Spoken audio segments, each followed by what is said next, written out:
Welcome to Intersections, where faith, ideas, and life meet. Today our topic is the uncluttered life. And that kind of sounds like we value a life that's uncluttered, doesn't it? Well, that's part of the question that we're asking today. Is that what's valued? Does that somehow have a relationship to a moral life or a Christian life or a better life?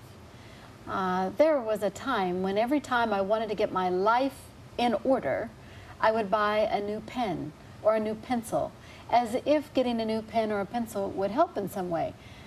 But the thing that really helped me sort of organize my life is I had a professor in graduate school who was not only my professor, but once after class talked to me about the idea of clear storage boxes and how the use of those storage boxes would help get my life in order.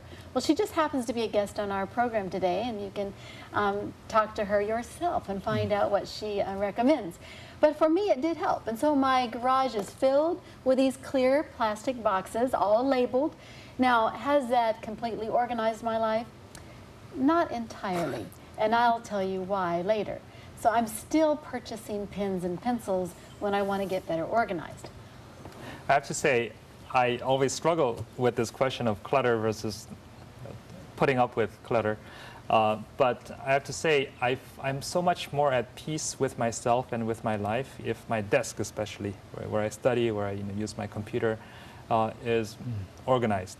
That just gives me a sense of harmony and peace, out of which I can really live my life in a way that I feel better. And it's really, it sounds maybe silly or exaggerated, but that's really true. The state of my desk really correlates with how I feel about myself. I'm visiting your office tomorrow. Now that's Is it clean and tidy? Why does that scare me suddenly?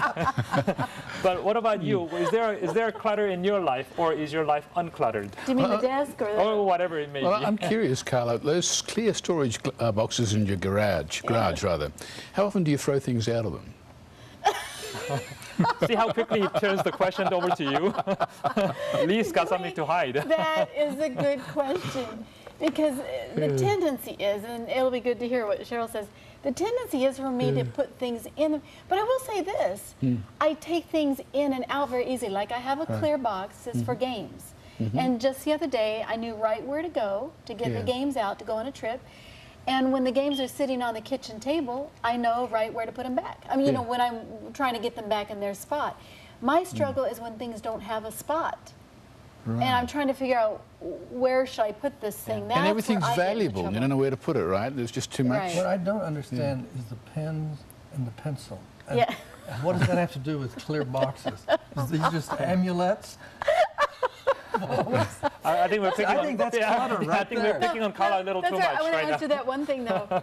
For me, getting a pen or a pencil means a new organizational tool. That's what that's about. Thank you. It's not logical, but that's what Thank it means. Yeah. So, is your life cluttered? The rest of you? My life is uncluttered, I believe. But that has taken commitment, priorities, values, and work. To be able to say no to too many activities, to be able to organize things that I own, give away what I don't need or want, and to know where things are. My joke is, you're not late to work if your bed's unmade. You're not late to work if there's dust on your coffee table, but you're late to work if you can't find your left foot. So I really believe you need a place for everything, and you need to know where your keys and where your possessions are, and you can usually get where you're going and do what you need to do. So how is life different now that you're uncluttered as over against before? Because it sounds like you're saying there was a shift for you. The shift was really early in life because I was a little piglet when I was a child. And I saw a friend whose games were organized. Her father was a Finnish carpenter, and he made cupboards under her bed, and she had a very small room. And I was about 13, and I thought, if her room can be organized, then I can figure out how to do that. Okay, I just want to, let's get a scenario here. You've worked all day in the office. You came early, let's say, and you've had a hard day, and it's now 8 or 9 at night, and you just want to get home. But there's all this stuff on your desk. I don't leave until everything is put back where it belongs. There's probably been maybe 4 or 5 exceptions in the 29 years I've been teaching at Loma Linda University. I teach a lot of demonstration classes for psych testing and counseling, and I pull out all of these materials, and if I don't have time to put them away before I go home, when would I have time to put them away before faculty meeting the next morning? I wouldn't. And then they would pile higher and higher. But let's say you've got an appointment to meet. You have an appointment at 9 with your whatever, and you're not going to be able to get your desk clear. What do you say to yourself? Or does that happen? On rare occasion. It's just not I can't something even that... relate. Well, you know, part of the challenge, I think, too, and I wonder if our viewers agree with me or relate to me. What about if you have a bunch of kids? And, you know, maybe your wife's a stay-at-home mother and she's just put everything away for the 5th time, and the 3-year-old comes out and puts all the jigsaw puzzles all over the floor, and then, you know, something else happens. And I think a lot of people can relate to that. In fact, I've heard it said that you can't raise balanced kids and have a perfectly clean house. Oh, I don't believe in perfectly anything, and I don't believe in perfectly clean. I wouldn't say my house is perfectly clean or immaculate or my office, but if there's a place for everything, the youngest of children can help you put things back, and it can become a game with them. Do you find being uncluttered is useful, or do you find it a kind of moral value and reflects the fact I like that that question. we are better people? Are you just throwing it out for everyone, or Well, Well, what I'm do you happy think? yeah? That's a great question, Roy. What do you think? I think there's an arrow heading right this Yes. direction. I've seen your desk. It's just rather immaculate. It is. You should see my desk back where I came from in Washington, D.C. But it is true. I've been a little surprised how clean it was. I want to make a plea for the value of the somewhat cluttered life, or significantly cluttered life. I've tried to think of any experiences in my life where I was nurtured by clutter. And I think of 2 localities. One I'm feeling is closer to you already, right? One is a hardware store, where the old-fashioned hardware store, not the new ones that are big warehouses and everything is carefully organized and you go and you get it and you're gone, but the old ones where you had barrels and they had all kinds of nails in it, and you had people that were in the aisles and you could hardly get through, and you spent a lot of time looking for what you were trying to get. Now there were also these people with little tiny aprons that would help you, you know, but then they'd leave you alone. So that's one kind of thing. Another one is used bookstores in the British Isles. These are fantastic places to spend a lot of time. And the books are piled high. And you can't tell quite what the topic is, you know. And I find them very rewarding places. But why? Because they're cluttered, partly. It's a treasure hunt, what is right? it? Is that? Yeah, I was wondering. Is it like because it gives you a treasure hunt kind of feeling, or? Well, it's the opposite of gleaming factories that have stainless steel tops, you know, or laboratories that have stainless steel tops. Things that are gleaming and clean, and there's no adventure there. Whereas if you go into these 2 kinds of places, or Dickens' old curiosity shop, there's always an adventure. You're not quite sure what's around the corner. And that becomes a symbol, it seems to me, of all those aspects of life where you're not sure ahead of time, you don't have it under control, and thank God. It seems to me that, though, I think I have nostalgia for these places too myself, especially with the bookstore. I'm thinking of a particular one that I loved when I was an undergrad.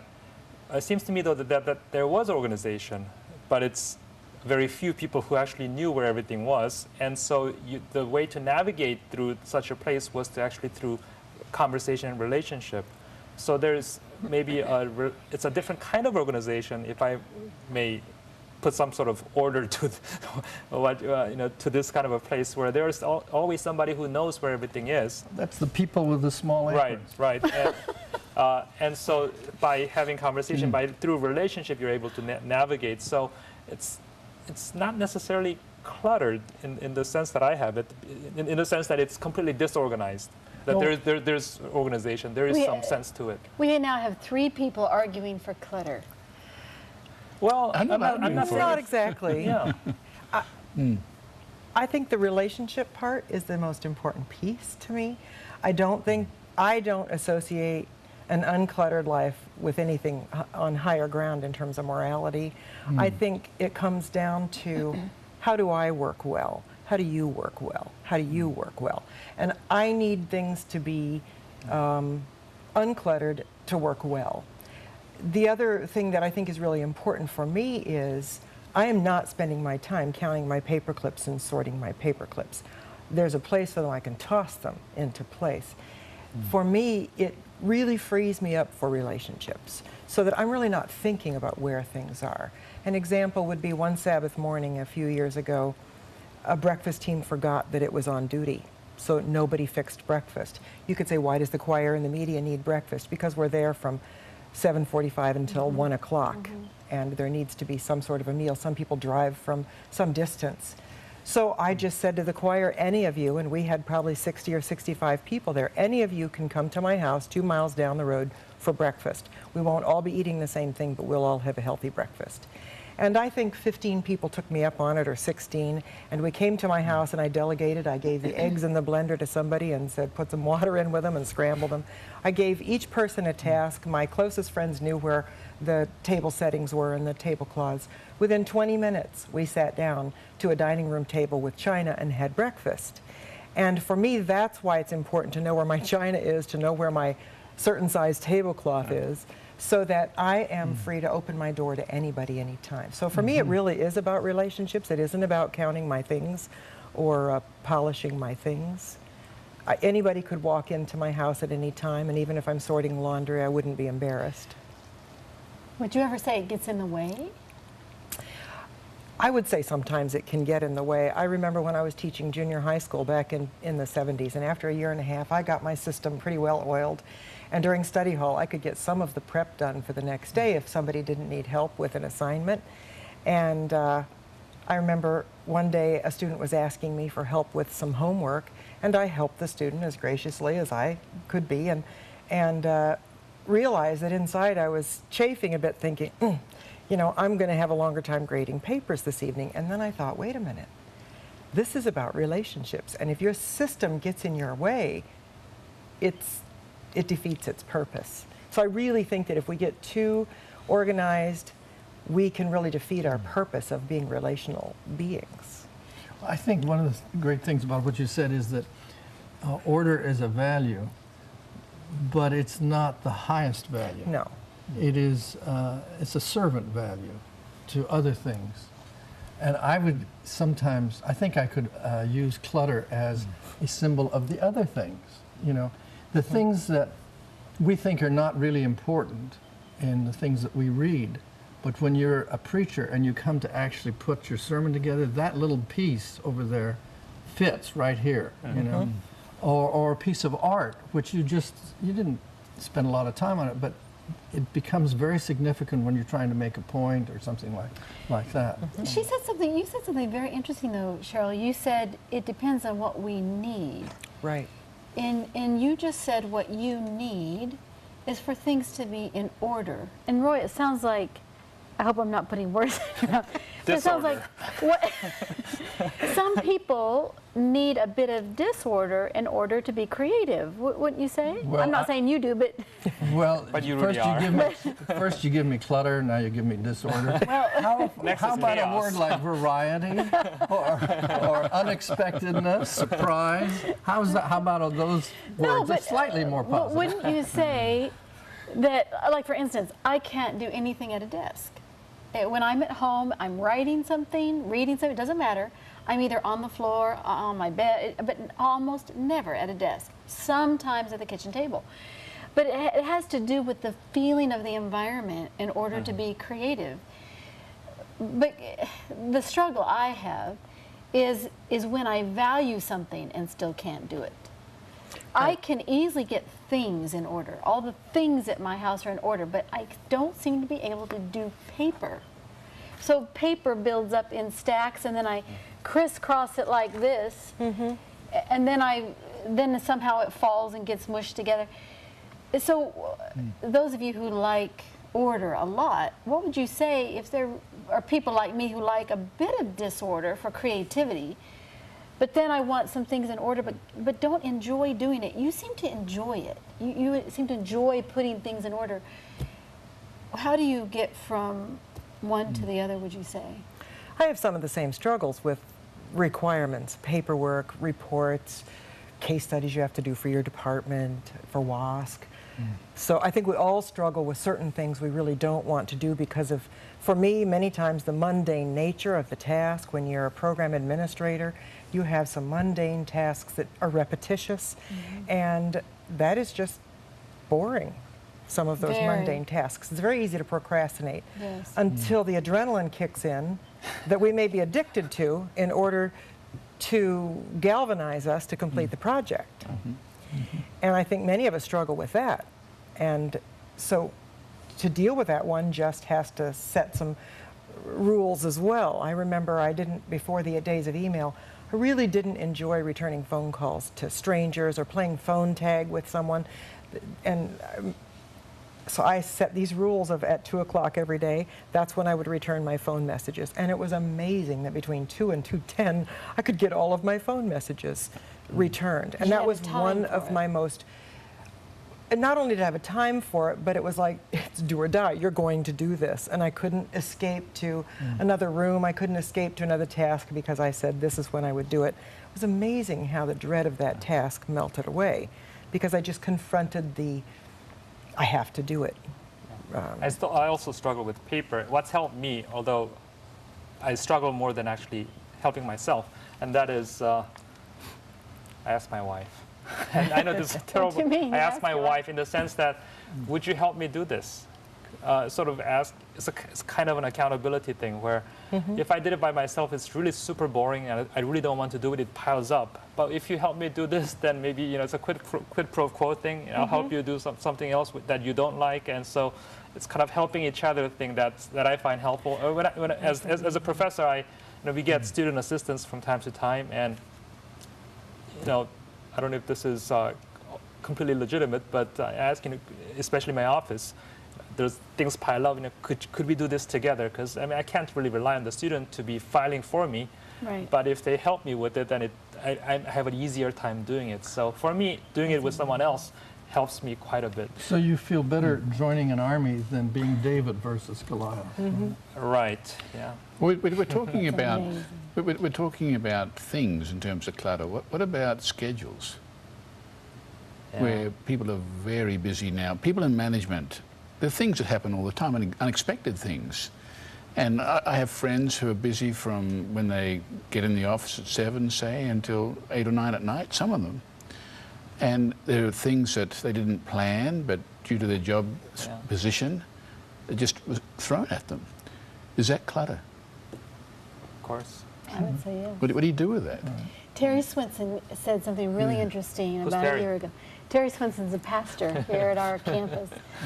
And he said, you mentioned a time to do something. He said how do you say it? Every schedule ought to have grout built in. You know how you lay tile and you got grout around. Okay. And so he said one should build in grout in the schedule.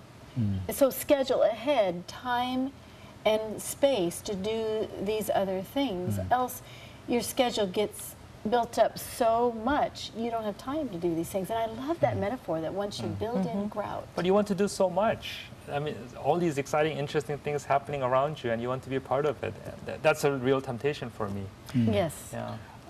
On the paper, the key to I it guess is we're finished with that one, right? I'm not. throw away everything, but what gives you a nervous breakdown if you throw it away?